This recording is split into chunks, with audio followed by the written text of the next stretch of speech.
জয় নিতাই জয় গৌর। গীতার দ্বিতীয় অধ্যায়ে 3 নম্বর শ্লোকে ভগবান শ্রীকৃষ্ণ অর্জুনকে একটা খুব সুন্দর উপদেশ করছেন। ভগবান বলছেন, ক্লৈবম মাস্ম গাবা পার্থা নৈতদ তিয় উপপাদ্যাতে ক্ষুদ্রম হৃদয়ম দৌর্বল্যম ত্যক্ত তিষ্ঠা পরন্তপা। অর্থাৎ, হে অর্জুন, তোমার মনের মধ্যে যে দুর্বলতা এসেছে সেই দুর্বলতাটাকে তুমি পরিত্যাগ করো। ত্যক্ত তিষ্ঠা পরন্তপা, এটাই তোমার পক্ষে মঙ্গল।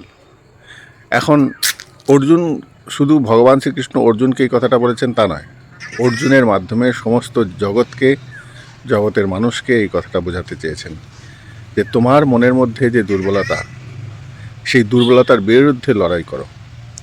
গীতার উপদেশ প্রত্যেকটাই গুরুত্বপূর্ণ, কিন্তু এই একটা শ্লোকের মধ্যেই অর্জুনকে যে ভাবনায় ভাবিত করেছেন ভগবান, এইখান থেকেই শুরু হয়েছে মূল কাঠামো। তো ভগবান গীতায় যে যে উপদেশ করেছেন তার মধ্যে অন্যতম এই কথাটা, যেখানে অর্জুনের দুর্বলতাটাকে তিনি দূরে ফেলে দিতে বলেছেন। সত্যি তাই, আমাদের মধ্যে নিজেদের সঙ্গে লড়াই করার শক্তিটাই আমরা হারিয়ে ফেলেছি। আমরা আজ নিজের ঐতিহ্য, নিজের সংস্কৃতি, নিজের সংস্কার এবং নিজের সঙ্গেই লড়াই করতে আমরা পারছি না।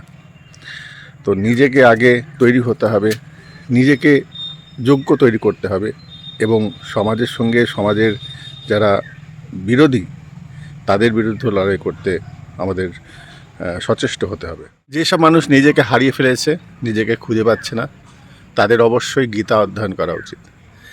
একটা হেরে যাওয়া লোক আবার পুনরায় অস্ত্র ধারণ করেন এবং যুদ্ধ করেন এবং যুদ্ধে জয়ী হন, এটা গীতারই একটা বিশেষ ক্ষমতা। অর্জুনের মতন একজন যোদ্ধা, সে যুদ্ধ থেকে হারিয়ে যাচ্ছিল, তাকে আবার পুনরায় সংগঠিত করেন। তো আমাদের মনের মধ্যে যে দুর্বলতা, যে কার্পণ্যতা, এই কাপুরুষতা, এটাকে দূরে সরাতে গেলে আমাদের গীতা অধ্যয়ন করতে হবে। আজ সেই গীতা জয়ন্তী দিবস। গীতা জয়ন্তী দিবসে প্রত্যেককে শুভেচ্ছা এবং গীতার প্রচার প্রসার যেন আরও বৃদ্ধি হয়, গীতা আরও উন্নত হয়।